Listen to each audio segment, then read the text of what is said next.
بسم اللہ الرحمن الرحیم۔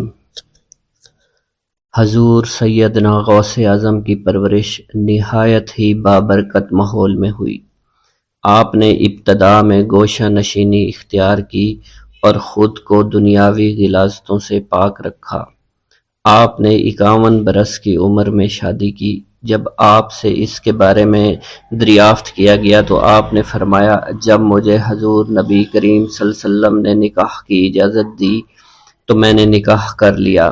حضور سیدنا غوث اعظم رحمۃ اللہ علیہ نے اپنی ذات کو اللہ عز و جل کی خوشنودی کے لیے وقف کر رکھا تھا۔ آپ کی راتیں جاگ کر گزرتی تھی اور ساری رات آپ مراقبہ اور مشاہدہ میں گم رہتے تھے۔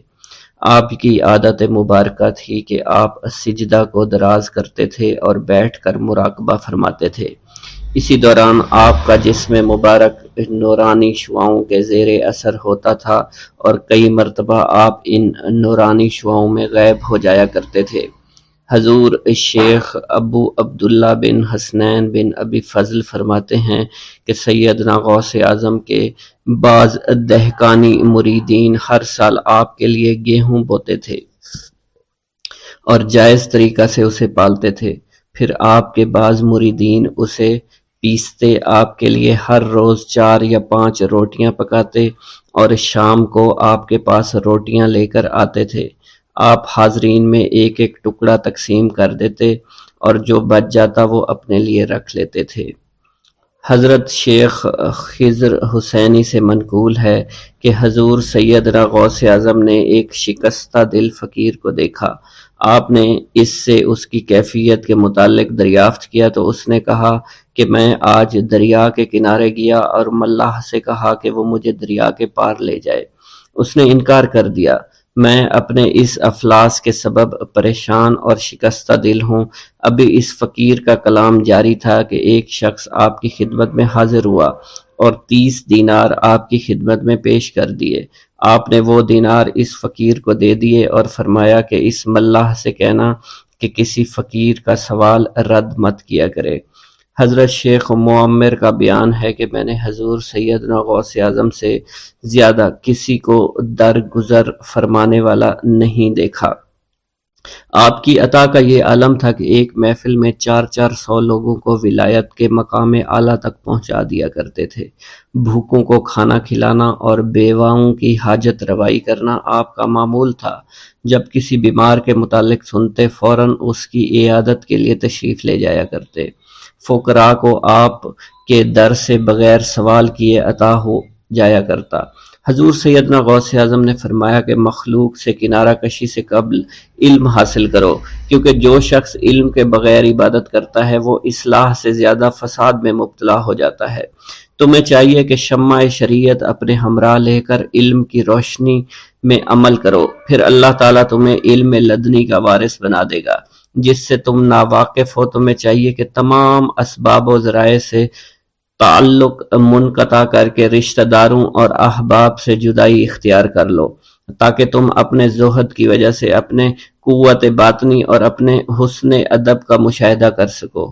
خدا کے علاوہ تمام عالم اسباب سے اس خوف سے منقطع ہو جاؤ تاکہ تمہاری شمع معرفت نہ بجھ جائے، اور جب تم 40 دن ایک چلہ اپنے رب کے لیے مخصوص کر دو گے تو تمہارے قلب سے حکمت کے چشمے جاری ہو جایا کریں گے اور تم معرفت الہی کی تپش کا مشاہدہ کرنے لگو گے، جس کو حضرت موسیٰ علیہ السلام نے اپنے شجر قلب پر محسوس کیا تھا۔ اس کیفیت کے بعد تم اپنے نفس و خواہش، اپنے شیطان، اپنی طبیعت اور اپنے وجود سے کہو گے کہ ٹھہر جا، میں نے اس آگ کا مشاہدہ کر لیا ہے جو قلب موسیٰ علیہ السلام سے روشن ہوئی تھی۔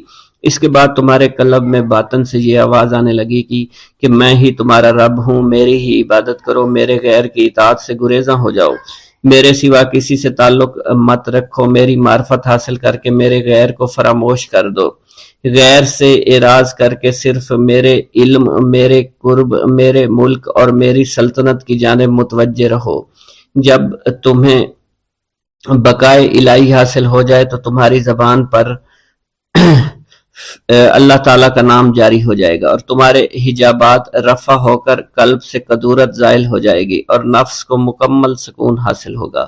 پھر جب اس کے الطاف غالب آ جائیں تو تمہیں خطاب کیا جائے گا، اے قلب فرعون، نفس کی طرف توجہ کر اور ان کو راہ ہدایت پر چلا، میری جانب آ جا اور ان سے کہہ دے کہ میرا ہی اتباع کریں۔ پھر انہیں رشد کے راستے پر ہدایت کر کے ان سے تعلق قائم کر، اس کے بعد پھر قطع تعلق کر کے دوبارہ استوار ہو کر آ جا اور اسی طرف استوار ہو کر دیکھتا رہے۔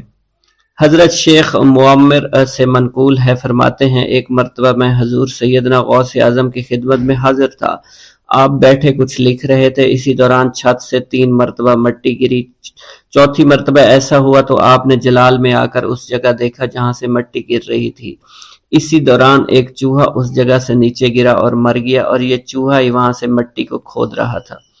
حضرت شیخ عمر بن مسعود فرماتے ہیں حضور سیدنا غوث اعظم فرما رہے تھے، اسی دوران ایک چڑیا نے آپ کی قمیص پر بیٹ کر دی۔ آپ نے جلالی نظروں سے چڑیا کو دیکھا، چڑیا اسی وقت نیچے گری، مر گئی۔ آپ نے وضو سے فارغ ہونے کے بعد قمیص کے اس حصے کو دھویا، پھر اپنی قمیص مبارک اتار کر مجھے دی اور فرمایا اس کو فروخت کر کے اس کی رقم کو خیرات کر دو، یہ اسی کا بدلہ ہے۔ منقول ہے حضور سیدنا غوث اعظم کے زمانہ میں ایک بہت ہی گناہگار شخص تھا، لیکن اس کے دل میں آپ سے بے پناہ محبت تھی۔ جب اس کے مرنے کے بعد اس کو دفن کیا گیا تو قبر میں منکر نکیر نے سوالات کیے، تو اس نے ہر سوال کے جواب میں شیخ عبد القادر کہا۔ منکر نکیر نے اللہ کی بارگاہ میں اس کے جواب کو پیش کیا تو حکم ہوا اگرچہ یہ بندہ فاسقوں میں سے ہے، لیکن یہ میرے محبوب جو کہ صادقین میں سے ہیں ان سے محبت رکھتا ہے۔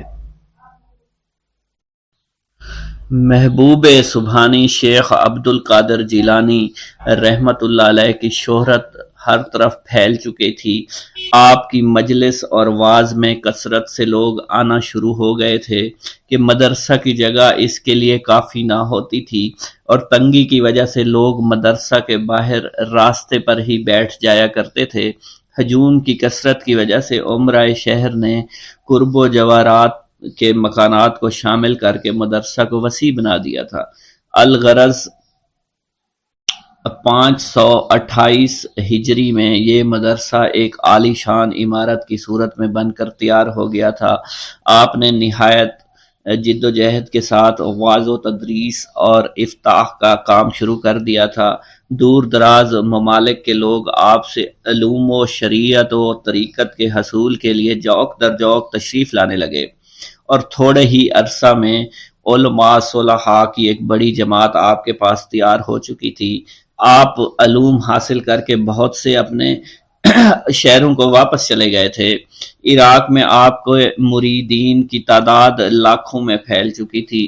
یوں تو آپ کے لاتعداد بے شمار ملازمات تھے جنہوں نے آپ سے باقاعدہ علوم و شریعت و طریقت کی تعلیم حاصل کی تھی، لیکن یہاں صرف ان چند مشاہیر کے نام گرامی کا تذکرہ میں ضروری سمجھتا ہوں جن میں محمد بن احمد بن بختیار، ابو محمد عبداللہ بن حسن فرزند عباس العصری، عبد النعیم عبداللہ الیمینی، اور بھی بہت سے نام جو ہیں شامل ہیں۔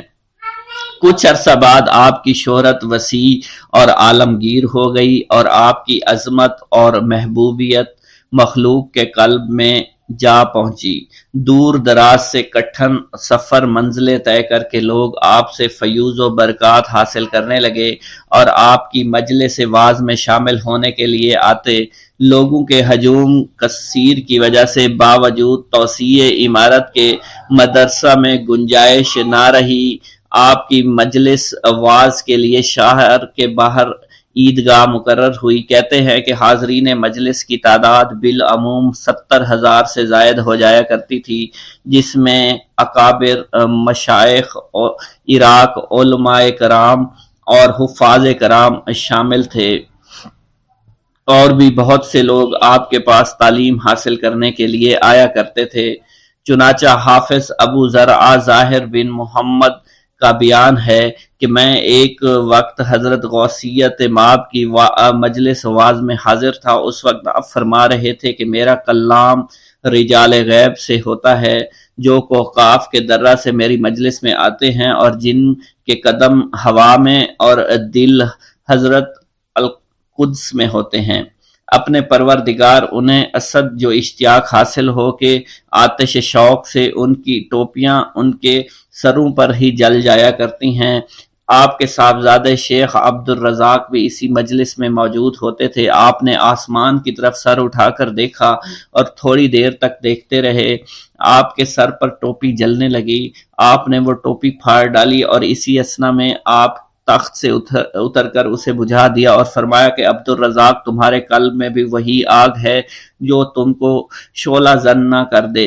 اس کے بعد میں نے آپ کے صاحبزادے شیخ عبد الرزاق سے اس وقت کا حال دریافت کیا تو آپ نے بیان کیا کہ میں نے جب اوپر نظر اٹھا کر دیکھا تو مجھے ہوا میں رجال غیب کی صفوں کی صفیں نظر آئیں۔ تمام افق ان سے بھرا ہوا تھا اور یہ لوگ سر جھکائے نہایت خاموشی سے آپ کا کلام سن رہے تھے، اور ان میں سے بعض چیخ اٹھے اور بعض ہوا میں دوڑنے لگے اور بعض زمین پر گر گئے، اور لرزتے ہوئے میں نے دیکھا کہ ان کے لباس میں بھی آگ لگی ہوئی ہے۔ آپ کا واعظ فتوحات، یزدانی امارات اور ارشادات اور ہدایات سے بھرپور ہوا کرتا تھا۔ سامعین، عمراء، فقراء، علماء سب ہی آپ کا واعظ بڑے شوق سے سنا کرتے تھے اور بے تاب ہو جایا کرتے تھے۔ جب حکمت و دانش کے موسلادھار بارش برسنی شروع ہوتی تو کسی پر وجد طاری ہو جاتا اور کسی پر گریہ طاری ہو جاتا، کسی کا جگر جو ہے وہ پھٹ جایا کرتا تھا۔ نیز آپ جو ہے متوالوں کے جنازے اٹھانے تک کی نوبت بھی آ جایا کرتی تھی۔ آپ کے واعظ کی شان حکیمانہ اور جلال کا رنگ لیے ہوئے آپ بلا رعایت اور کھرے اور الفاظ میں نصیحت فرمایا کرتے تھے۔ علماء کلمہ والحق میں باق تھے۔ خاص مرید کو کبھی آپ خطاب فرماتے تو یا غلام کے عنوان سے پکارتے تھے، مجمع کو مخاطب فرماتے تو یا قوم کہہ کر وعظ فرمایا کرتے تھے۔ وعظ کے وقت آپ کے منہ سے موتی جھڑتے تھے۔ آپ کا کلام رشتہ اور گوہر نایاب تھا جو مسلسل دریا کے پار روح رواں کی طرح آیا کرتا تھا۔ آپ کے کلام میں سرعت تھی۔ جب آپ کرسی پر رونق افزا ہوتے تو آپ کی ہیبت سے کوئی شخص نہ لعاب دہن پھینکتا، نہ ناک صاف کیا کرتا تھا، نہ کلام کرتا اور نہ ہی اٹھ کر مجلس واعظ میں سے اٹھ کر جایا کرتا۔ یہ آپ کی کرامت تھی کہ آپ کی مجلس میں دور و نزدیک بیٹھنے والے آپ کی آواز یکساں سنا کرتے تھے۔ نیز آپ اہل مجلس کے خطرات قلبی کے موافق کلمات فرمایا کرتے تھے۔ چنانچہ علامہ ابو الحسن سعد الخیری کا بیان ہے کہ میں 529 ہجری میں سیدنا محی الدین عبد القادر جیلانی کی مجلس میں حاضر ہوا۔ آپ کی صفوں میں تھا تو آپ زہد اور تقوی کی تقریر فرما رہے تھے۔ میں نے دل میں کہا کہ کاش آپ معرفت پر تقریر فرما دیں۔ آپ نے زہد کو چھوڑ کر معرفت پر تقریر فرمانا شروع فرما دی جو میں نے کبھی نہیں سنی تھی۔ پھر میرے دل میں آیا کاش آپ شوق پر تقریر فرما دیں۔ آپ معرفت کو چھوڑ کر شوق پر تقریر فرمانا شروع ہو گئے جو میں نے اس سے پہلے کبھی نہیں سنی تھی۔ میرے دل میں خیال آیا کاش آپ علم فنا اور علم بقا پر تقریر فرما دیں۔ آپ نے چنانچہ ایسے ہی کیا اور آپ نے شوق کو چھوڑ کر فنا و بقا پر تقریر شروع کر دی جو میرے کانوں نے اس سے پہلے کبھی نہیں سنی تھی۔ پھر میرے جی میں آیا کہ کاش آپ علم غیب پر تقریر فرمائیں، چنانچہ آپ نے فنا بقا کو وہیں پر چھوڑ کر علم غیب پر تقریر جو ہے شروع فرما دی تھی جو میں نے اس سے پہلے نہیں سنی تھی۔ پھر آپ نے فرمایا ابو الحسن یہ تجھے کافی ہے، یہ منکر آپے میں نہ رہ گیا۔ میں نے اپنے کپڑے چاک کر ڈالے، ایک وجدانہ کیفیت مجھ پر طاری ہو چکی تھی۔ میں نے چیخنا چلانا شروع کر دیا اور دھاڑے مارنا شروع کر دیا تھا۔ آپ کے صاحبزادہ حضرت شیخ عبد الوہاب بیان فرماتے ہیں کہ میرے والد ماجد سے قبل خطبہ یوں شروع کیا کرتے تھے الحمدللہ رب العالمین، اس کے بعد خاموش ہو جایا کرتے تھے، پھر فرماتے الحمدللہ رب العالمین، پھر خاموش ہو جاتے اور پھر فرماتے الحمدللہ رب العالمین، پھر آپ خاموش ہو جایا کرتے تھے۔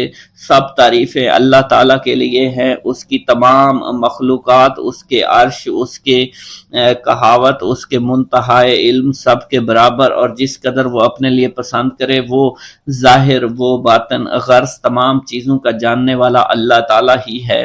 نہایت مہربان ہے اور رحیم و کریم ہے، ہر چیز کا مالک ہے، پاک اور بے عیب ہے، سب سے غالب اور سب سے زیادہ حکمت والا ہے۔ میں شہادت دیتا ہوں کہ اس کے سوا کوئی معبود نہیں، وہ اکیلا ہے، ملک بھی اس کا ہے، تعریفیں بھی اس کی ہیں، وہی سب کو مارتا ہے، وہی سب کو زندہ کرتا ہے، اور وہی سب کو قیامت والے دن بھی زندہ کرے گا۔ اسے کبھی موت نہیں، ہر طرح کی بھلائی اس کے قبضہ قدرت میں ہے، اور وہ ہر بات پر ہی قادر ہے۔ نہ اس کا کوئی ہمسر ہے اور نہ کوئی اس کا شریک ہے، نہ کوئی اس کا وزیر ہے، نہ کوئی اس کا معاون اور مددگار ہے۔ وہ اکیلا تنہا ہر چیز پر بے نیاز ہے، نہ وہ کسی سے پیدا ہوا اور نہ کوئی اس سے پیدا ہوا، کوئی اس کی برابری نہیں کر سکتا۔ وہ جسم سے کم و بیش ہو سکتا ہے اور نہ جوہر سے، جس میں آوے نہ وہ غرض ہے نقصان قبول کر سکے، اور وہ اس بات سے بھی بالاتر ہے کہ اس کی بنائی ہوئی چیزوں سے اسے تشبیہ دے ڈالے، یا اس کے اختراعات میں سے کسی کے ساتھ جو اسے نسبت ہو جائے، بلکہ اس جیسی کوئی شے نہیں ہے۔ وہ سب کی سنتا ہے، سب کچھ دیکھتا ہے، اس کی امر میں بھی شہادت دیتا ہوں کہ محمد صلی اللہ علیہ وسلم اس کے بندے ہیں، اللہ کے رسول ہیں، اس کے خلیل ہیں، اس کے مددگار ہیں، اور اس کی کل مخلوقات میں بہترین خلائق میں سے ہیں۔ اس نے آپ کو دنیا میں ہدایت کامل اور دین حق دے کر بھیجا تاکہ تمام ادیان پر اس کو غالب کر سکے۔ گو مشرکین اس بات کو پسند نہ کریں۔ اے اللہ تو راضی ہو جا، اپنی رحمت نازل کر ان پر جو کہ اونچے گھرانوں کے اور بڑوں پر جو کہ عقیق تھے، جو کہ خلیفہ مہربان تھے، جن کی اصل بہت پاک تھی، جن کا نام سرور کائنات کے نام پاک کے ساتھ لیا جاتا ہے، اور جن کا جسم حضور کے جسم اطہر کے ہم پہلو مدفون ہے، یعنی امام عادل امیر المومنین حضرت ابو بکر صدیق رضی اللہ تعالی عنہ پر اور حضرت عمر رضی اللہ تعالی عنہ پر۔ ایک گاؤں کے بارے میں کہا جاتا تھا کہ جہاں قدرت کی بے پناہ نعمتیں تھیں، اللہ پاک نے وہاں کے لوگوں کو مالا مال کیا ہوا تھا۔ ایسی نعمتیں کہ جن نعمتوں کو دیکھ کر انسان اکثر مغرور ہو جایا کرتے ہیں، مگر وہاں پر کچھ مسلمان تھے، اور سب سے بڑی اور بری بات یہ تھی کہ وہاں کے تمام لوگ کافر تھے۔ وہ کفار اپنی دولت پر بہت فخر کیا کرتے تھے، کیونکہ ان میں ہر ایک انسان بہت دولت مند تھا، ہر ایک کے پاس بے بہا پیسے تھے، کسی کو پیسوں کی کمی نہیں تھی۔ وہاں کے سردار کی ایک اکلوتی بیٹی تھی جس کو سردار بے پناہ پیار کرتا تھا۔ اس سردار کی بیٹی بے پناہ مغرور، ظالم، گھمنڈی تھی۔ وہاں پر غریب لوگ صرف مسلمان ہی تھے، تمام کافر ایک دوسرے کی مدد کیا کرتے تھے، لیکن مسلمانوں کی مدد کرنے والا وہاں پر کوئی نہ تھا۔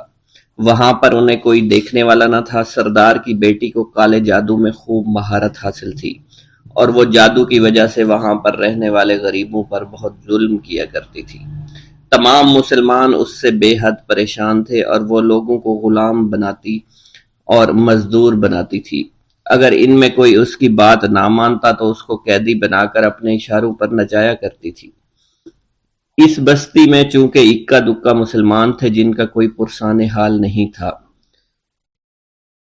کوئی بھی ان کو بچانے والا نہیں تھا۔ جب وہ سردار کی بیٹی کے ظلم حد سے بڑھ گئے تو مسلمانوں میں سے ایک بوڑھے شخص نے اللہ کے حضور گڑ گڑا کر دعائیں کی، اے اللہ، ہمارے چند نسلیں جو یہاں پر بچی ہوئی ہیں، ان نسلوں کو تو بچا لے۔ یہ سردار کی بیٹی جس نے ہمارا جینا دشوار کر رکھا ہے، یہاں کوئی بھی انسان ہمارا حال نہیں پوچھتا، اور نہ ہی ہمارے پاس مال و دولت ہے، اور نہ ہی ہمارے پاس جسمانی طاقت بچی ہے۔ یا اللہ، ہمارے لیے کوئی ایسا بندہ بھیج جو نہ صرف طاقتور ہو بلکہ اس جادوگرنی یعنی سردار کی بیٹی کو بھی ہرا سکے۔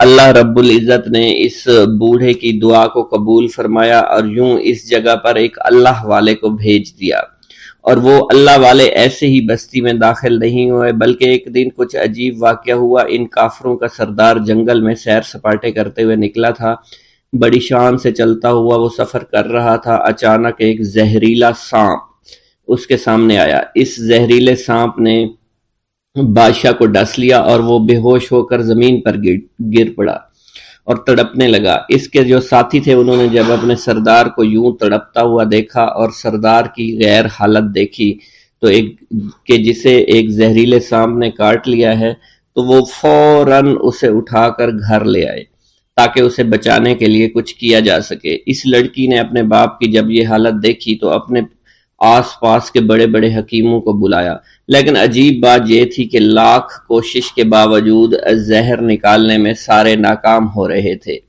اور زہر تیزی کے ساتھ اس کے جسم میں پھیلتا چلا جا رہا تھا۔ لیکن اسی وقت وہاں ایک درویش کی آمد ہوئی، ایک اللہ والے آئے، ان اللہ پاک نے اس مقصد کے تحت وہاں بھیجا تھا۔ اس اللہ کے ولی نے سردار کے گھر پر پہنچ کر دروازے کو کھٹکھٹایا۔ نوکروں نے پوچھا کون ہو، کس سے ملنا ہے؟ اس نے کہا میں نے سنا ہے کہ یہاں کے سردار کو سانپ نے ڈس لیا ہے۔ نوکر کہنے لگے کہ تمہیں کیسے پتا چلا کہ یہاں کے سردار کو سانپ نے ڈس لیا ہے؟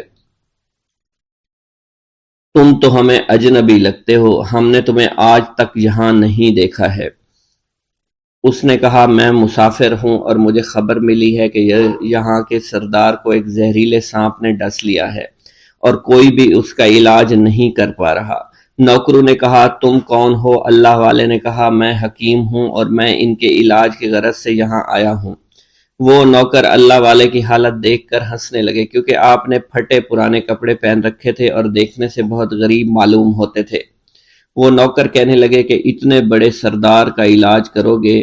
ارے یہاں تو اس کے پاس بڑے بڑے حکیم بلائے گئے ہیں، ہمارے سردار کے پاس پیسوں کی کوئی کمی نہیں ہے، اور وہ تم جیسے غریب سے بھلا کیوں علاج کروائیں گے؟ درویش نے کہا اگر تم چاہتے ہو تمہارے سردار کی جان بچ جائے پھر مجھے اندر جانے دو۔ غلام کہنے لگا ٹھیک ہے ہم اندر جا کر اجازت لے کر آتے ہیں۔ نوکر اندر گئے، سردار کی بیٹی سے کہا ایک غریب آیا ہے، کپڑوں سے فقیر معلوم ہوتا ہے لیکن کہتا ہے میں سردار کا علاج کر سکتا ہوں اور میں سردار کا علاج کروں گا۔ جو زہر تیزی کے ساتھ جسم میں پھیل رہا ہے میں اس کو باہر نکال پھینک کروں گا۔ اس کی بیٹی کہنے لگی ٹھیک ہے بلا لو۔ جب وہ اللہ والے اس کے گھر کے اندر گئے تو دیکھا سردار تڑپ رہا تھا، ٹانگ کو بار بار بستر پر پٹخ رہا تھا۔ اللہ والے نے اس کے پیر کی طرف دیکھا جہاں سانپ نے اس کو کاٹا تھا، اسی جگہ اللہ والے نے تھوک دیا، فوراً وہاں سے بھاگ گئے۔ اس کے سارے سپاہی اس کی بیٹی دیکھ کر حیران رہ گئے کہ یہ بھلا کون سا دیوانہ ہے، کمرے میں آیا، علاج کی بجائے اسی جگہ پر تھوک دیا جہاں صرف کاٹا تھا اور بھاگ بھی گیا، اس کو کوئی گرفتار نہیں کر سکا۔ سردار کی بیٹی غصے میں تل ملا اٹھی کہ اس نے جو گستاخی کی ہے اس کی کوئی بات نہیں، تھوک کو میں صاف کروا دوں گی مگر اس کو تو میں ابھی گرفتار کرواتی ہوں۔ اور اس نے اپنے سردار کے ایک نوکر سے کہا کہ اس تھوک کو صاف کرو۔ اس نوکر نے تھوک کو صاف کرنے کی بجائے اس کو اچھی طرح سے ٹانگ پر مل دیا۔ لڑکی نے کہا کیا کر رہے ہو؟ اس فقیر نے میرے باپ کی ٹانگ پر تھوک دیا، اب اس تھوک کو تم مل رہے ہو؟ حکیم نے اپنے ہاتھ کے اشارے سے سردار کے بیٹے کو روک دیا۔ جیسے اس تھوک کو سردار کی ٹانگ پر ملا گیا فوراً سارا زہر ختم ہو گیا۔ جو ٹانگ کٹنے کے قابل تھی وہ ٹانگ بالکل ٹھیک ہو چکی تھی، جو نیلی پڑ چکی تھی اب اصلی حالت میں آہستہ آہستہ واپس آ رہی تھی۔ اور جب وہ قبیلے کا سردار بالکل ٹھیک ہو گیا، ہوش میں آ گیا تو حیران رہ گیا۔ اسے بتایا کہ فقیر بابا کے تھوک کی وجہ سے آپ ٹھیک ہوئے۔ اس نے کہا وہ بزرگ تو ہمارے لیے مسیحا ہے، تم لوگوں نے انہیں جانے کیوں دیا؟ انہیں میرے پاس لے کر آؤ، انہوں نے ہم پر بہت بڑا احسان کیا ہے، ہم اس کے احسان کا بدلہ ضرور چکائیں گے۔ اس کی بیٹی جو خاموشی سے باپ کو دیکھ رہی تھی اس نے کچھ بھی نہ کہا۔ گاؤں کے سردار کے کہنے پر سارے سپاہی اللہ والے کو ڈھونڈنے کے لیے نکل گئے۔ وہ چاروں طرف پھیل گئے لیکن کہیں بھی اللہ والے کا پتہ نہیں چل رہا تھا۔ پھر جب سپاہی تلاش کرتے کرتے جنگل میں داخل ہوئے، وہاں ایک درخت کے نیچے ایک آدمی کو عبادت کرتے ہوئے دیکھا۔ وہ غور سے اس کو دیکھ رہے تھے اور کہہ رہے تھے، یہ کس طرح کی عبادت کر رہے ہیں؟ ہم لوگ تو اپنے بتوں کے آگے ہاتھ جوڑتے ہیں، یہ نہ جانے کس کو سجدہ کر رہے ہیں۔ خیر، عبادت کے فوراً بعد اللہ والے کو پکڑ لیا، گاؤں کے سردار کے سامنے پیش کیا۔ وہ کہنے لگا، آپ کون ہیں اور کہاں سے آئے ہیں؟ سب سے پہلے تو میں گستاخی کی معافی چاہتا ہوں، میرے لوگوں نے آپ کے ساتھ بڑی بدتمیزی کی، لیکن آپ کی وجہ سے آج میں زندہ ہوں۔ ہم گناہ گاروں کی وجہ سے آپ جیسے لوگوں کو بہت تکلیف ہوئی ہے، اس لیے میں معذرت چاہتا ہوں۔ آپ سے درخواست کرتا ہوں کہ آپ میری طرف سے یہ قیمتی لباس یعنی کپڑے اور عربی گھوڑا قبول کیجئے۔ اللہ والوں نے اس کی طرف مسکرا کر دیکھا اور کہا، یہ گھوڑا، یہ لباس بہت قیمتی ہے، مگر یہ لباس پہن کر اس گھوڑے کے لیے گھاس کاٹوں گا تو کیا اچھا لگوں گا؟ سردار نے کہا، فکر نہ کریں، گھوڑے کے ساتھ ساتھ ہم آپ کو نوکر بھی دیں گے۔ اللہ والے نے کہا کہ اتنی مال و دولت اور نوکروں کے ساتھ میں اکیلا رہوں گا؟ گاؤں کا سردار بولا، حضور آپ کی یہ بات سن کر میں سوچ میں گم ہو گیا ہوں، لیکن یہ میری بیٹی آپ کے سامنے حاضر ہے۔ بیٹی حیرت سے اپنے باپ کو دیکھ رہی تھی کہ میرا باپ اب کیا کہنے والا ہے۔ سردار نے کہا، میری بیٹی جسے آپ نے دیکھ لیا ہے، اس کی شادی میں آپ سے کر دوں گا، مگر ایک شرط ہے کہ آپ کو اپنے مذہب کو چھوڑنا پڑے گا۔ میرے سپاہیوں نے آپ کو عبادت کرتے ہوئے دیکھا ہے، جہاں تک ہمارے معمولات ہیں ہم بتوں کے آگے سجدہ کرتے ہیں اور ان کی عبادت کرتے ہیں، اور آپ جس کے آگے سجدہ کرتے ہیں وہ اللہ ہے، یعنی آپ مسلمان ہیں، اس لیے آپ کو اپنا مذہب چھوڑنا پڑے گا۔ کیا آپ ایسا کر سکتے ہیں؟ اللہ والے نے کہا کہ مجھے ایک بات بتائیے، آپ سب کچھ دیکھ رہے ہیں، آپ نے مجھے یہ بھی دعا دی کہ میری اولادیں ہوں اور آپ کی نسل آپ کی بیٹی سے چلے گی۔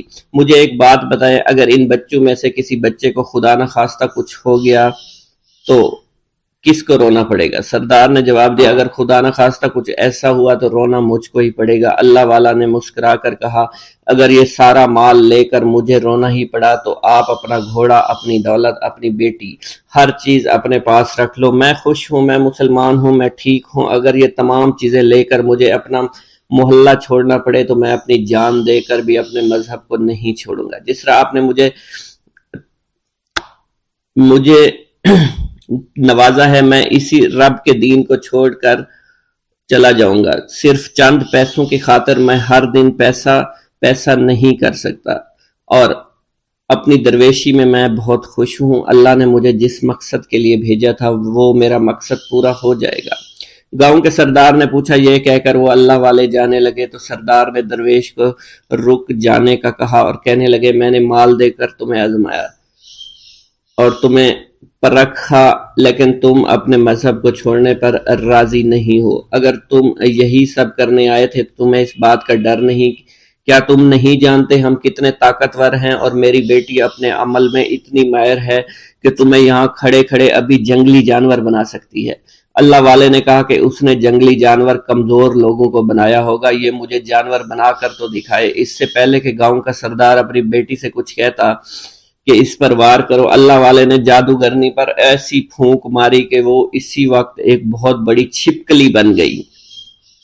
وہ کچھ بھی نہیں کر پا رہی تھی، وہ چھپکلی اتنی بڑی تھی کہ وہاں پر جتنے بھی انسان کھڑے تھے ان سب میں سب سے زیادہ اونچا اس کا قد تھا۔ وہ چھپکلی اللہ والے کے پاس آئی، اپنا زہر اس پر اگلنا چاہتی تھی کہ اسی وقت اس نے اس کے منہ پر تھوک دیا۔ تھوکنے کی دیر تھی، وہ چھپکلی جلنے لگی اور جس سے گرمی کی وجہ سے اس کا چہرہ پگھل رہا تھا، اس کا چہرہ جل کر کالا ہو چکا تھا۔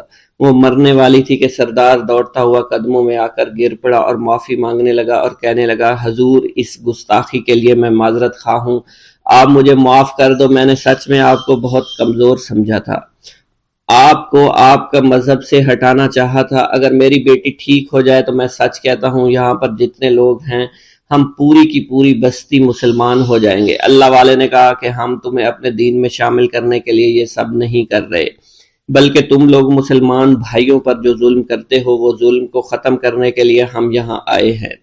ہمارے دین میں جبر اور ظلم نہیں۔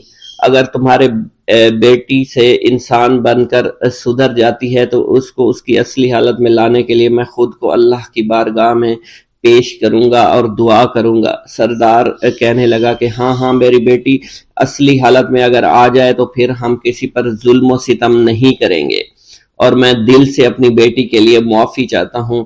آج سے یہ کوئی بھی جادو ٹونا اور مسلمانوں کو تنگ نہیں کرے گی، اور نہ ہی کسی مسلمان پر یہ ظلم اور جبر کرے گی، بس آپ اسے دوبارہ سے انسان بنا دے۔ اللہ والا نے چھپکلی پر دوبارہ سے پھونک ماری تو پھر سے انسان بن گئی، اور اللہ والے کے قدموں سے وہ لپٹ گئی، کہنے لگی مجھے معاف کر دیجئے، مجھے معاف کر دیجئے، میں نے اپنے آپ کو بہت طاقتور سمجھا۔ اس لڑکی کا آدھا چہرہ جل چکا تھا اور کالا ہو چکا تھا۔ وہ کہنے لگی کہ آج اپنے باپ کے ساتھ میں آپ کے دست مبارک پر مسلمان ہونا چاہتی ہوں۔ میں وعدہ کرتی ہوں کہ آج سے اس بستی پر کوئی بھی کافر کسی مسلمان کے ساتھ بدتمیزی نہیں کرے گا، زیادتی نہیں کرے گا، ظلم اور جبر نہیں کرے گا، بلکہ ہم سب یہاں مل جل کر رہیں گے اور بھائی چارے کے ساتھ رہیں گے۔ ہم سب مسلمان ہو جائیں گے، اور پھر یوں اللہ والے کے ہاتھوں پوری بستی کا سردار اور اس کی بیٹی نے اسلام قبول کر لیا، اور سردار نے اللہ والے سے اپنی بیٹی کا نکاح کر دیا، اور پھر اس بستی میں ہمیشہ کے لیے امن و امان قائم ہو گیا۔ خطبہ کا آغاز حمد و ثنا سے کیا کرتے تھے۔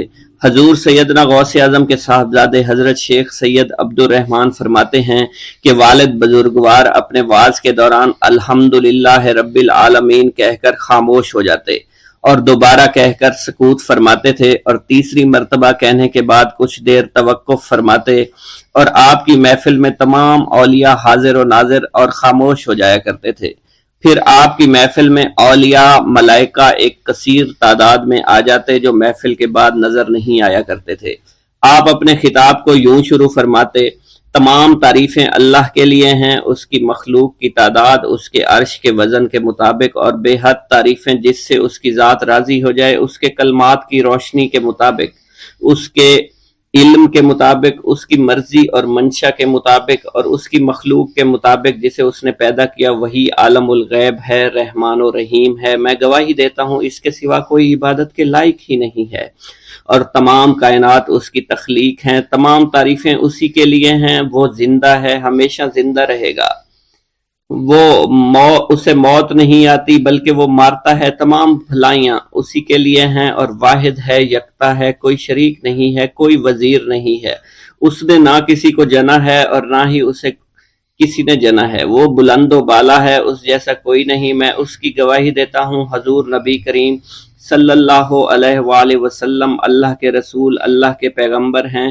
وہ تمام مخلوقات سے افضل ہیں۔ اللہ عز و جل نے ان کی ہدایت دے کر ان کو بھیجا تاکہ وہ دین اسلام کو تمام ادیان پر بلند کریں، خواہ مشرکین اس کو برا سمجھیں۔ اللہ راضی ہو خلیفہ اول حضرت سیدنا ابو بکر صدیق سے، جن کی تائید حق کے ساتھ تھی، جن کو حضور نبی کریم نے عقیق کا لقب دیا، جو پاک تھے، پاکیزہ نسل سے تعلق رکھتے تھے، جنہوں نے ہر موقع پر حضور نبی کریم صلی اللہ علیہ وسلم کی حمایت کی اور ان کی تصدیق فرمائی، اور اب بھی نبی کریم کے ہمراہ ابدی آرام فرما رہے ہیں۔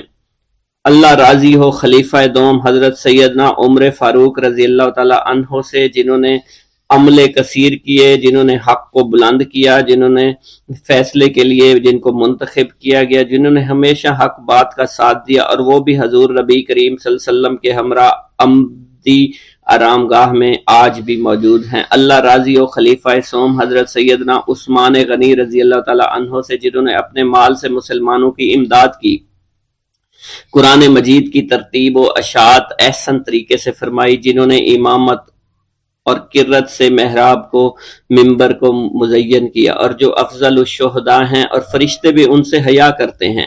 اللہ راضی ہو خلیفہ چہارم حضرت سیدنا علی المرتضیٰ سے، جو شجاعت و جواں مردی میں بے مثل ہیں، حضور نبی کریم صلی اللہ علیہ وسلم کے چچا زاد بھائی اور داماد ہیں۔ آپ دین اسلام کے امام و عالم ہیں، اور جن کے لیے حضور نبی کریم صلی اللہ علیہ وسلم نے فرمایا کہ میں تم پر فدا ہو جاؤں۔ اللہ راضی ہو حسنین کریمین حضرت سیدنا امام حسن امام حسین سے، جن کی نیکیاں تا حشر قائم رہنے والی ہیں، اور جن کے مراتب بے مثل ہیں، اللہ نے ان کے قلوب کو نیکیوں کی جانب مائل کیا۔ اے اللہ تو ہمارے رازوں اور اور دلی کیفیات سے واقف ہے، ہمیں ہر عمل کرنے اور برائی سے بچنے کی توفیق عطا فرما، اور ہمیں گناہوں کی لذت سے بچا، ہمیں اپنے ما سوا سے محفوظ رکھ اور اپنی مشغولیت عطا فرما۔ بے شک اللہ کے سوا کوئی عبادت کے لائق نہیں، جو چاہتا ہے وہی ہوتا ہے، اور وہی قوی اور وہی عظیم ہے۔ اے اللہ ہمیں غفلت سے بچا اور ہمارے اوپر وہ بوجھ نہ ڈال جو تو نے پہلی امتوں پر ڈالا۔ اے ہمارے رب العالمین ہمیں معاف فرما اور ہماری مغفرت عطا فرما، کیونکہ تو ہی ہمارا رب ہے، تو ہی ہمارا مولا ہے، آمین۔ حضرت شیخ عبداللہ جبائی کا قول ہے کہ حضور سیدنا غوث اعظم رحمت اللہ علیہ نے مجھ سے ارشاد فرمایا کہ میرے نزدیک کھانا کھلانا اور حسن اخلاق افضل اور اعلیٰ ہیں۔ آپ کے پاس کبھی پیسہ نہیں ٹھہرا کرتا تھا، اگر صبح کے وقت آپ کے پاس 1000 دینار آ جاتے تو شام تک وہ غریبوں اور محتاجوں میں تقسیم ہو جایا کرتے تھے۔ حضور سیدنا غوث اعظم کی پرورش نہایت ہی بابرکت ماحول میں ہوئی۔ آپ نے ابتدا میں گوشہ نشینی اختیار کی اور خود کو دنیاوی غلاظتوں سے پاک رکھا۔ آپ نے 51 برس کی عمر میں شادی کی۔ جب آپ سے اس بارے میں دریافت کیا گیا تو آپ نے فرمایا، جب مجھے حضور نبی کریم صلی اللہ علیہ وسلم نے نکاح کی اجازت دی تو میں نے نکاح کر لیا۔ حضور سیدنا غوث اعظم نے اپنی ذات کو اللہ عز و جل کی خوشنودی کے لیے وقف کر رکھا تھا۔ آپ کی راتیں جاگ کر گزرا کرتی تھی اور ساری رات آپ مراقبہ اور مشاہدہ میں گم ہوا کرتے تھے۔ آپ کی عادت مبارکہ تھی کہ آپ سجدہ کو دراز کیا کرتے تھے اور بیٹھ کر مراقبہ فرمایا کرتے تھے۔ اسی دوران آپ کا جسم مبارک نورانی شعاؤں کے زیر اثر ہوتا اور کئی مرتبہ آپ نورانی شعاؤں میں غائب ہو جایا کرتے تھے۔ حضرت شیخ ابو عبداللہ بن حسنین بن ابی الفضل فرماتے ہیں کہ حضور سیدنا غوث اعظم کے بعض دہقانی مریدین ہر سال آپ کے لیے گیہوں بوتے تھے اور جائز طریقہ سے اسے پالتے تھے۔ پھر آپ کے بعض مریدین اسے پیستے اور آپ کے لیے ہر روز 4-5 روٹیاں پکاتے اور شام کو آپ کے پاس روٹیاں لے کر آیا کرتے تھے۔ آپ حاضرین میں ایک ایک ٹکڑا تقسیم کر دیتے اور جو بچ جاتا وہ اپنے لیے رکھ لیا کرتے تھے۔ حضرت شیخ خضر حسنی سے منقول ہے، حضور سیدنا غوث اعظم ایک شکستہ دل فقیر کو دیکھا۔ آپ نے اس سے اس کی کیفیت کے متعلق دریافت کیا تو اس نے کہا کہ میں آج دریا کے کنارے گیا اور ملاح سے کہا مجھے دریا کے پار لے جائے۔ اس نے انکار کر دیا۔ میں اپنے اس افلاس کے سبب پریشان اور شکستہ دل ہوں۔ ابھی اس فقیر کا کلام جاری تھا کہ ایک شخص آپ کی خدمت میں حاضر ہوا اور 30 دینار آپ کی خدمت میں پیش کیے۔ آپ نے وہ دینار اس فقیر کو دے دیے اور فرمایا کہ اس ملاح سے کہنا کہ کسی فقیر کا سوال رد نہ کیا کرے۔ حضرت شیخ معمر ابو المظفر فرماتے ہیں، میں نے حضور سیدنا غوث اعظم سے زیادہ کسی کو درگزر فرمانے والا آج تک نہیں دیکھا۔ آپ کی عطا کا یہ علم تھا، ایک محفل میں 400 لوگوں کو ولایت کے مقام اعلیٰ تک پہنچا دیا کرتے تھے۔ بھوکوں کو کھانا کھلانا، بیواؤں کی حاجت روائی کرنا آپ کا معمول تھا۔ جب کسی بیمار کے متعلق سنتے تو فوراً اس کی عیادت کے لیے تشریف لے جایا کرتے تھے۔ فقراء کو آپ رحمت اللہ علیہ کے در سے بغیر سوال کیے عطا ہو جایا کرتا تھا۔ حضور سیدنا غوث اعظم نے فرمایا کہ مخلوق سے کنارہ کشی سے پہلے علم حاصل کرو، کیونکہ جو شخص علم کے بغیر عبادت کرتا ہے وہ اصلاح سے زیادہ فساد میں مبتلا ہو جاتا ہے۔ تمہیں چاہیے کہ شمع شریعت اپنے ہمراہ لے کر علم کی روشنی میں علم عمل کرو، پھر اللہ تعالیٰ تمہیں علم لدنی کا وارث بنا دے گا جس سے تم ناواقف ہو۔ تمہیں چاہیے کہ تمام اسباب و ذرائع سے تعلق منقطع کر کے رشتہ داروں اور احباب سے جدائی اختیار کرو، تاکہ تم اپنے زہد کی وجہ سے اپنی قوت باطنی اور اپنے حسن ادب کا مشاہدہ کر سکو۔ خدا کے علاوہ تمام عالم و اسباب سے اس خوف سے منقطع ہو جاؤ تاکہ تمہاری شمع معرفت نہ بجھ جائے، اور جب تم 40 دن اپنے رب کے لیے مخصوص کر دو گے تو تمہارے قلب سے حکمت کے چشمے جاری ہو جائیں گے اور تم معرفت الہی کی تپش کا مشاہدہ کرنے لگے گے، جس کو حضرت موسیٰ علیہ السلام نے اپنے شجر قلب پر محسوس کیا تھا۔ اس کیفیت کے بعد تم اپنے نفس و خواہش، اپنے شیطان سے، اپنی طبیعت اور اپنے وجود سے کہو گے کہ ٹھہر جا، میں نے اس آگ کا مشاہدہ کر لیا ہے جو قلب موسیٰ علیہ السلام پر روشن ہوئی تھی۔ اس کے بعد تمہارے قلب میں باطن سے یہ آواز آنے لگے گی کہ میں ہی تمہارا رب ہوں، میری ہی عبادت کرو، میرے غیر کی اطاعت سے گریزاں ہو جاؤ، میرے سوا کسی سے تعلق مت رکھو، میری معرفت حاصل کر کے میرے غیر کو فراموش کرو، غیر سے اعراض کر کے میرے علم، میرے قرب، میرے ملک اور میری سلطنت کی جانب متوجہ رہو۔ جب تمہیں بقا الہی حاصل ہو جائے تو تمہاری زبان پر اندہ جاری ہو جائے گا اور تمام حجابات رفع ہو کر قلب سے کدورت زائل ہو جائے گی اور نفس کو مکمل سکون حاصل ہو جائے گا۔ پھر جب اس کے الطاف غالب ہو جائیں گے تو تمہیں خطاب کیا جائے گا، اے قلب، فرعون نفس کی طرف توجہ کر اور اس کو راہ ہدایت پر چلاتا ہوا میری جانب آ لے اور اس سے کہہ دے کہ میرا ہی اتباع کریں۔ پھر انہیں رشد کے راستے پر ہدایت کر کے اس سے تعلق قائم کر اور اس کے بعد پھر قطع تعلق کر کے دوبارہ استوار کر لے اور اسی طرح سے کرتا رہے۔ حضرت شیخ و معمر سے منقول ہے، فرماتے ہیں ایک مرتبہ میں حضور سیدنا غوث اعظم شیخ عبد القادر جیلانی رحمۃ اللہ علیہ کی خدمت میں حاضر تھا۔ آپ بیٹھے کچھ لکھ رہے تھے، اسی دوران چھت سے 3 مرتبہ مٹی گری، چوتھی مرتبہ ایسا ہوا آپ نے جلال میں آ کر اس جگہ دیکھا جہاں سے مٹی گر رہی تھی۔ اسی دوران ایک چوہا اس جگہ سے نیچے گرا اور مر گیا، یہ چوہا ہی وہاں سے مٹی کھود رہا تھا۔ حضرت شیخ عمر بن مسعود بزاز فرماتے ہیں حضور سیدنا غوث اعظم وضو فرما رہے تھے، اسی دوران ایک چڑیا نے آپ کی قمیض پر بیٹ کر دی۔ آپ نے جلالی نظروں سے چڑیا کو دیکھا، وہ چڑیا اسی وقت نیچے گری مر گئی۔ آپ نے وضو سے فارغ ہونے کے بعد قمیض کے اس حصے کو دھویا اور پھر اپنی قمیض مبارک اتار کر مجھے دی اور فرمایا اس کو فروخت کر کے اس کی رقم کو خیرات کر دو، یہ اس کا بدلہ ہے۔ حضور سیدنا غوث اعظم کے زمانہ میں بہت ہی گناہگار شخص تھا، اس کے دل میں آپ سے بے پناہ محبت تھی۔ جب اس کے مرنے کے بعد دفن کیا گیا تو قبر میں منکر نکیر نے سوالات کیے تو اس نے سوال کے جواب میں عبد القادر جواب دیا۔ منکر نکیر نے اللہ کی بارگاہ میں اس کے جواب کو پیش کیا، حکم ہوا اگرچہ یہ بندہ فاسقوں میں سے ہے لیکن یہ میرے محبوب سید عبد القادر جو کہ صادقین میں سے ہیں ان سے محبت رکھتا ہے۔ بغداد کے محلہ باب العز کے قبرستان میں سے ایک قبر سے مردہ کے چیخنے کی آواز آنے لگی۔ لوگوں نے حضور سیدنا غوث اعظم کی خدمت میں عرض ہو کر عرض کیا، آپ نے دریافت کیا کیا صاحب قبر نے مجھ سے خرقہ پہنا؟ لوگوں نے عرض کیا ہمیں اس کا علم نہیں۔ آپ نے دریافت کیا کیا یہ میری محفل میں کبھی شریک ہوا؟ ہمیں اس کا علم نہیں۔ آپ نے پھر دریافت کیا کیا کبھی میرے پیچھے نماز پڑھی؟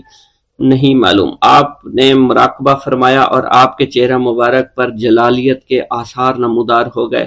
بعد ازاں آپ نے چہرہ مبارک پر وقار ظاہر ہوا اور آپ نے فرمایا کہ اس شخص نے میری زیارت کی، مجھ سے حسن ظن رکھا، اسی وجہ سے اللہ نے اس پر رحم فرما دیا ہے، چنانچہ اس کے بعد کبھی قبر سے آواز نہیں آئی۔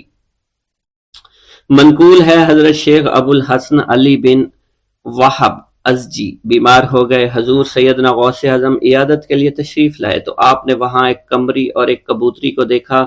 حضرت شیخ ابو الحسن نے آپ سے عرض کی کہ یہ کبوتری 6 ماہ سے انڈے نہیں دے رہی اور قمری 9 مہینے سے بول نہیں رہی۔ آپ نے کبوتری سے فرمایا تو اپنے مالک کو فائدہ پہنچا اور قمری سے فرمایا تو اپنے خالق کی تسبیح کر۔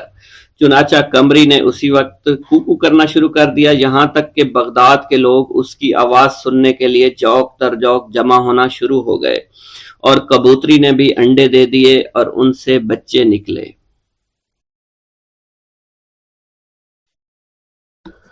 بسم اللہ الرحمن الرحیم۔ حضور سیدنا غوث العظم حضرت سیدنا عبد القادر جیلانی رحمۃ اللہ علیہ فرماتے ہیں کہ احوال کے مشاہدہ اور کشف کے وقت اولیاء اللہ پر افعال خداوندی میں سے ایسی چیزوں کا ظہور ہوتا ہے جو عقلوں کو سلب کر لیتی ہے اور عادات و رسوم کو بکھیڑ دیتی ہے۔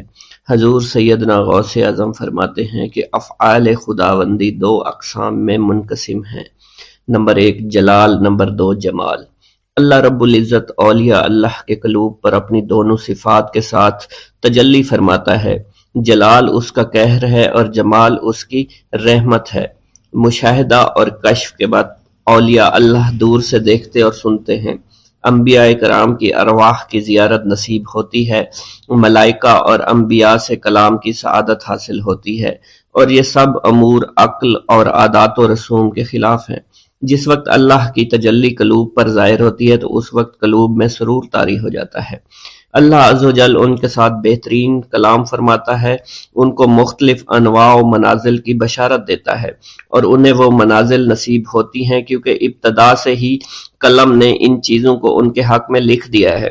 اولیاء اللہ کے لیے عظمت اور جلال خوف کر دینے والا ڈر ہے، اور قلب پر ایسا غلبہ لاتا ہے جس کا اثر بدن کے اعضاء پر بھی ظاہر ہوتا ہے۔ حضور نبی کریم صلی اللہ علیہ وسلم سے مروی ہے، خوف شدید کے باعث نماز کے دوران میں آپ کے سینہ مبارک سے ہانڈی کے ابلنے جیسی آواز سنی جاتی تھی، کیونکہ نماز میں آپ کو اللہ عز و جل کا جلال نظر آتا تھا اور آپ پر عظمت الہیہ کا انکشاف ہوتا تھا۔ اللہ عز و جل کے مشاہدہ کے وقت اولیاء اللہ کو جو بشارتیں ہوتی ہیں وہ حقیقت میں ان پر فضل طاری ہوتا ہے، اور فضل خداوندی کا ظہور ہو رہا ہوتا ہے۔ جب تک سالک اپنی ہستی میں فانی نہیں ہوتا، ذات حق کے ساتھ باقی نہیں ہو سکتا۔ اللہ رب العزت دولت وصال حاصل ہونے سے پہلے عاشقوں کو قرب وصال کی خوشخبری اس لیے دیتے ہیں کہ شاید شوق الہی کے سبب ان کی محبت حد سے گزرے، ان کی قوتیں منقطع ہو جائیں اور وہ ہلاک ہو جائیں۔ یقین کے 3 مرتبے ہیں: علم الیقین، عین الیقین، حق الیقین۔ علم الیقین کے مرتبہ پر فائز ہونے پر سالک کو اس راز کا علم ہو جاتا ہے کہ محبوب حقیقی عالم کی صورت میں جلوہ نما ہے، اور حضور نبی کریم صلی اللہ علیہ وآلہ وسلم اس شاہد لم یزلی کے لیے مرت نامہ ہے۔ پھر جب سالک ترقی کی منازل طے کرتا ہے تو وہ عین الیقین کے مرتبہ پر فائز ہو جاتا ہے، جس سے مراد یہ ہے کہ محبوب حقیقی حضور نبی کریم کی زیارت سے مشرف ہونے لگتا ہے، اور اس کا یقین وحدت الوجود پر پختہ ہو جاتا ہے، اور پھر اسے بیداری میں بھی حضور نبی کریم کی حضوری کی سعادت نصیب ہوتی ہے۔ پھر سالک عین الیقین کی منازل طے کر کے حق الیقین کی منازل پر فائز ہوتا ہے، اور اس کے قلب پر حقیقت محمد صلی اللہ علیہ وسلم کا ظہور ہوتا ہے۔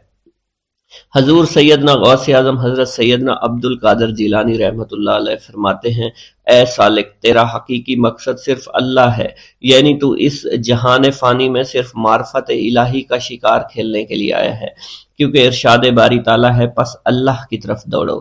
سالک کے لیے اس کا مقصود نہ آخرت ہے نہ دنیا، بلکہ اس کا مقصود صرف اور صرف اللہ عز و جل ہے اور نفس ہے، یعنی سالک اور اللہ کے درمیان حجاب نفس ہے۔ نفس سے مراد نفسانی خواہش ہیں، اور جب انسان اللہ عز و جل اور حضور نبی کریم کی اطاعت چھوڑ کر دنیاوی لذات شہوات میں مشغول ہو جاتا ہے تو اللہ عز و جل اس سے دور ہو جاتے ہیں۔